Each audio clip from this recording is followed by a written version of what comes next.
আল্লাহ রসুল সতর্ক করে দিচ্ছিলেন তোমার এই ভাইয়ের সঙ্গে কোনো বেয়াদবি না হয়। ওই আব্দুল্লাহর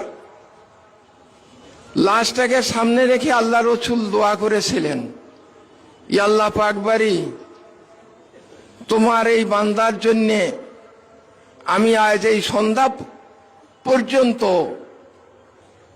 আমি তার উপর সন্তুষ্ট ছিলাম। আল্লাহ তুমি তার উপর সন্তুষ্ট হয়ে যাও। আমি এই কথাটাই আমার রবের কাছে জানাতে চাই, আমি এখনো তার দায়িত্বশীল। আমি আবুল হাশেমের উপরে এখন পর্যন্ত, অর্থাৎ তার মৃত্যুর আগ পর্যন্ত তার উপরে আমি সন্তুষ্ট ছিলাম। ইয়া আল্লাহ তুমি আমার আবুল হাসানের উপরে তুমি সন্তুষ্ট হয়ে যাও। প্রিয় উপস্থিতি,